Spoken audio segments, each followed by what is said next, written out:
This channel does not promote any violent, harmful, or illegal activities. All content provided by this channel is meant for an education purpose only. যে খবরে চোখ রাখবো তাহলে আমরা দেখছি এখন দিকে দিকে আধার কার্ড বাতিলের চিঠি ঘিরে বিভ্রান্তি ছড়াচ্ছে। পরিষেবা বন্ধ হওয়ার একটা আশঙ্কা তৈরি হয়েছে, আর এই নিয়ে এবারে কেন্দ্রকে কড়া ভাষায় বিঁধলেন মুখ্যমন্ত্রী। যারা এই বিষয়ে সমস্যাতে পড়েছেন তাদের প্রশাসনকে জানানোর পরামর্শ দিয়েছেন মমতা বন্দ্যোপাধ্যায়। পূর্ব বর্ধমান থেকে নদিয়া, জেলায় জেলায় সীমান্তবর্তী এলাকায় আধার কার্ড নিষ্ক্রিয়ের চিঠি নিয়ে বেঁধেছে বিতর্ক, বাড়ছে বিভ্রান্তি। বেশ কয়েকজনের বাতিল হয়েছে আধার কার্ডও। রেশন, ব্যাংক পরিষেবা থেকে বঞ্চিত হওয়ার আশঙ্কায় ভুগছেন তারা। এই প্রেক্ষাপটে মোদী সরকারকে আক্রমণ করেছেন বাংলার মুখ্যমন্ত্রী। যাদের যাদের আধার কার্ড বাতিল করে দেওয়া হচ্ছে তারা ইমিডিয়েট আমাদের জানাবে, অল্টারনেটিভ কি করে দেওয়া যায় সেটা আমরা দেখব। অনুপ্রবেশকারীকে নিয়ে এসে জোর করে আধার কার্ড বানিয়ে দেয়, ডকুমেন্ট ছাড়া ভোটার লিস্টে নাম তুলে দেয়, তো তারা তো ভোটার হতে পারে না। তো মুখ্যমন্ত্রী পারবেন কিনা আমি জানি না, কারণ মানুষকে অনুপ্রবেশকারী চিহ্নিত করে দাগিয়ে দিয়েছিলেন প্রথম উনি। আধার কার্ড বাতিল ঘিরে আধারে প্রশাসনও। একই ব্যক্তির নামে পৃথক দুটি আধার কার্ড জারি হলে বা তাতে গন্ডগোল থাকলে কার্ড বাতিল বা নিষ্ক্রিয় করা যেতে পারে। তাছাড়া বায়োমেট্রিক তথ্য ভুল থাকলেও আধার নিষ্ক্রিয় করা হয়ে থাকে। জেলায় জেলায় আধার কার্ড বাতিলের পেছনে কী কারণ তা স্পষ্ট না হওয়ায় বাড়ছে বিভ্রান্তি। Bureau report, TV9 Bangla. লালমাটির জেলাতে তৃণমূল নেত্রীর আস্থা কিন্তু কেষ্টর ওপরই রয়েছে। অনুব্রতর গড় বীরভূমে এসে আরও একবার মমতা বন্দ্যোপাধ্যায় বুঝিয়ে দিলেন যে তিনি তাকে বলেননি। বিজেপির নাম না করে তৃণমূল নেত্রীর চ্যালেঞ্জ, মানুষের মন থেকে দূরে সরানো যায়নি অনুব্রতকে। গরু পাচার মামলায় তিহার জেলে থেকেও অনুব্রত মণ্ডল এখনও বীরভূম তৃণমূলের কার্যত 1 নম্বর। জেলার পুরনো কোর কমিটি ভেঙে দিয়েছেন মমতা। নতুন কমিটিতে রাখা হয়নি কেষ্ট বিরোধী হিসেবে পরিচিত জেলা পরিষদের সভাধিপতি কাজল শেখকে। আমি তো আস্তে আস্তে দেখছিলাম ম্যাক্সিমাম ইয়াং জেনারেশন ওর কথা বলছে, আমি শিখিয়ে দিইনি। অনুব্রত মণ্ডল যদি মানুষের মনে থাকে তাহলে সেই মানুষদের মন নিয়ে আমাদের চিন্তার বিষয় আছে। অনুব্রত মণ্ডলকে যদি উনি অতটাই নেতা হিসেবে বিশ্বাস করেন তাহলে নিজের ভাইপোটাকে বাঁচানোর জন্য ওকে আর ওর মেয়েটাকে জেলে পাঠালো কেন? গত লোকসভা ভোটে অনুব্রত তত্ত্বাবধানে বীরভূম জেলায় 2টি আসনই পায় তৃণমূল। বিধানসভা ভোটে জেলার 12টির মধ্যে 11টি পায় ঘাসফুল শিবির। আর গত পঞ্চায়েত ভোটে লালমাটির জেলায় অনুব্রত ময়দানে না থাকলেও 52টি জেলা পরিষদ আসনের মধ্যে 51টিতে জেতে তৃণমূল। পঞ্চায়েতের পর আরও একটি ভোট অনুব্রতকে সামনে রেখেই হবে তা ফের বুঝিয়ে দিলেন তৃণমূল নেত্রী। বীরভূম থেকে হিমাদ্রি মণ্ডলের রিপোর্ট, TV9 বাংলা। আদরের কেষ্টর ওপরে যখন ভরসার কথা মমতা বন্দ্যোপাধ্যায় বলছেন, তখন তৃণমূলের তথাকথিত তাজা ছেলে আরাবুল কি করছে?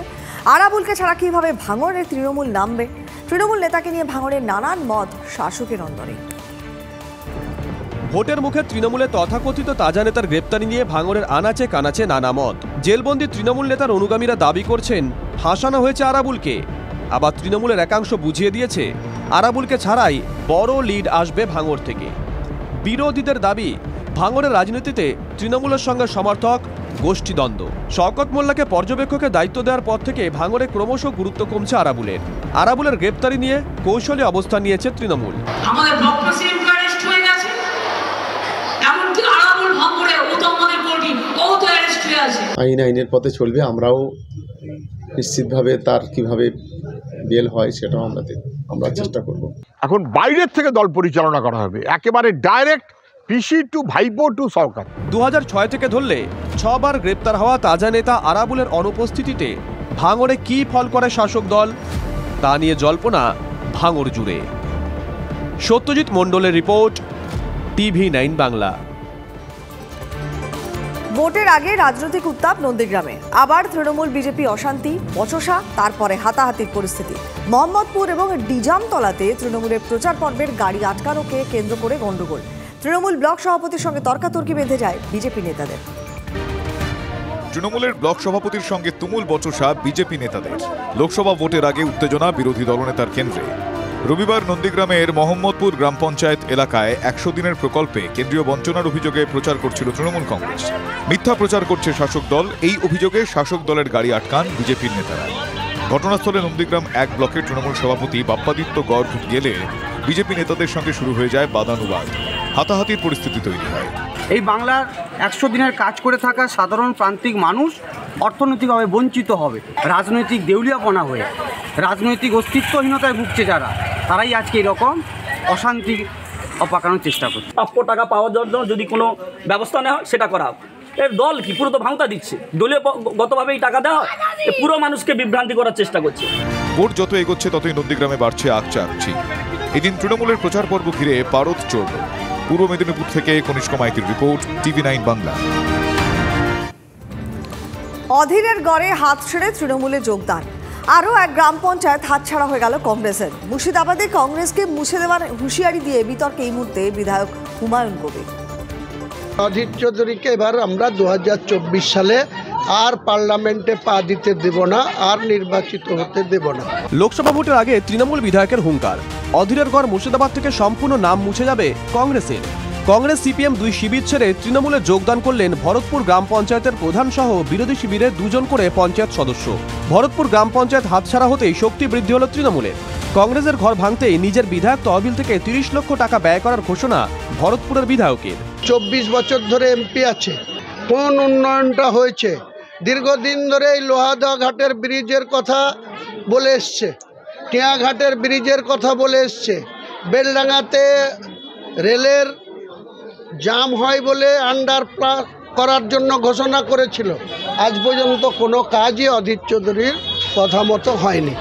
আপাতত বহরমপুরের সাংসদ অধীরের গড়ে এই যোগদান ঘিরে শুরু হয়েছে রাজনৈতিক চর্চা। মুর্শিদাবাদ থেকে কৌশিক ঘোষের রিপোর্ট, TV9 বাংলা। খোলা আকাশের নিচে গোয়ালঘরেই চলছে ICDS কেন্দ্র। এই ছবি পুরুলিয়ার হুড়ার আদিবাসী অধ্যুষিত তিলগোড়ার। প্রসূতি থেকে শিশুরা দিনের পর দিন ন্যূনতম পরিষেবা থেকে বঞ্চিত হচ্ছে। অঙ্গনওয়াড়ি কেন্দ্রের বিল্ডিং নেই, তাই খোলা আকাশের নিচেই চলছে রান্না সহ অন্যান্য পরিষেবা দেওয়ার কাজ। হুড়া ব্লকের তিলগোড়া গ্রামে ICDS কেন্দ্রের দুরবস্থা।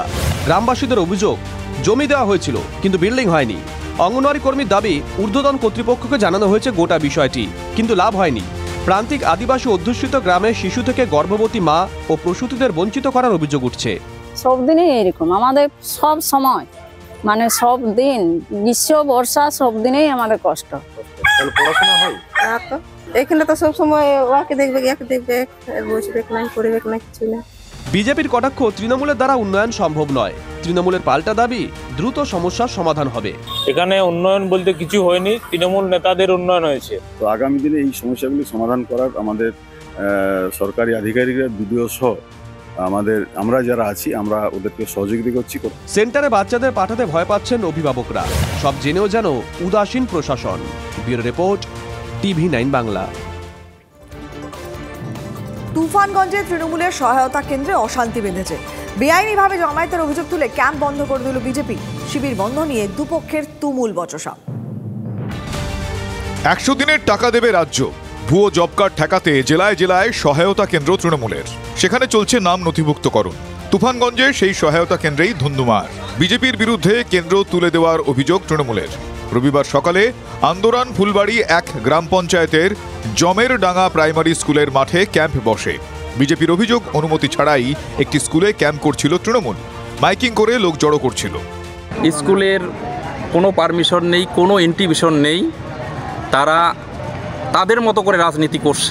পাল্টা গাজুয়ারির অভিযোগ তুলেছে শাসক শিবির। বিজেপি দখলে থাকা এলাকা বলেই সহায়তা কেন্দ্রে বাধা, অভিযোগ তৃণমূলের। যেহেতু আমাদের অঞ্চলটা বিজেপির দখলে আছে, সেই হিসেবে ওদের একটু এখানে শক্তি বেশি, এই জন্য ওরা এসে ক্যাম্পটা বন্ধ করে দিল। ক্যাম্পটাকে ট্রান্সফার করে আমরা ক্যাম্পের কাজ চালিয়ে যাই। দুপক্ষের দফায় দফায় বচসায় উত্তপ্ত হয়ে ওঠে এলাকা। পরিস্থিতি নিয়ন্ত্রণে আসে তুফানগঞ্জ থানার বিশাল পুলিশ বাহিনীর তৎপরতায়। কোচবিহার থেকে সুমন কল্যাণ ভদ্রের রিপোর্ট, TV9 বাংলা।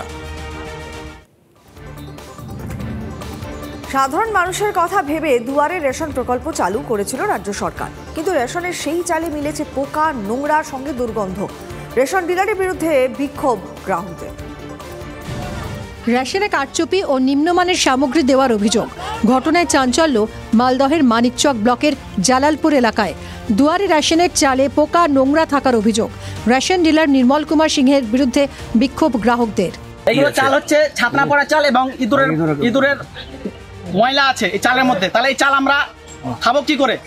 শুধু নিম্নমানের সামগ্রী দেওয়াই নয়, আটা চাল পরিমাণে কম দেওয়ারও অভিযোগ গ্রাহকদের। ডিলার নির্দিষ্ট সময় রেশন দেন না বলেও অভিযোগ গ্রামবাসীদের। 1 থেকে 22-এর মধ্যেও চাল প্রতি মাসে এরকম দিয়ে যায়। ওর মধ্যে দেখা গেল অনেক লোকেরা ঘুরে ঘুরে ঘুরে চলে গেল। যদিও রেশন উপভোক্তাদের সব অভিযোগ অস্বীকার করেছেন রেশন ডিলার। আমি গাড়ি দিয়ে চাল চেঞ্জ করতে থাকি। আচ্ছা, তো ওদের যে অভিযোগ সেগুলো কি মিথ্যে? ওরাই বলতে পারবে। দুয়ারে রেশনের চাল কি আদৌ খাওয়ার যোগ্য? ফের একবার প্রশ্ন তুলে দিল মানিকচকের এই ছবি। মালদহ থেকে শুভতোষ ভট্টাচার্যের রিপোর্ট, TV9 বাংলা। নিম্নমানের সামগ্রী দিয়ে পথশ্রীর কাজের অভিযোগ রুখে দাঁড়িয়েছেন এলাকার লোকজন। সরকারি প্রকল্পে চরম গাফিলতির অভিযোগ তুলে ধূপগুড়ির গাদংয়ে বিক্ষোভ এলাকাবাসী।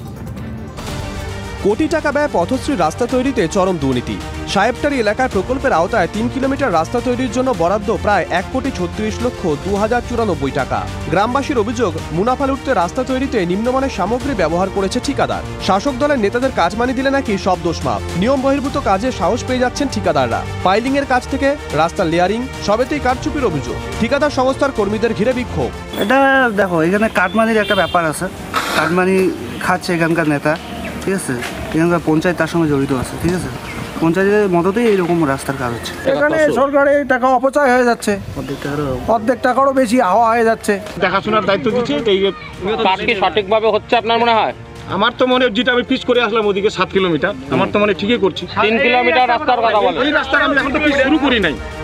প্রতিবাদ বিক্ষোভ কাজে না এলে অল্প বৃষ্টিতে উঠে যাবে পিচের চাদর, ভোগান্তির শেষ থাকবে না। এখন হাল ফেরাতে প্রশাসনী ভরসা। রনি চৌধুরীর রিপোর্ট, TV9 বাংলা।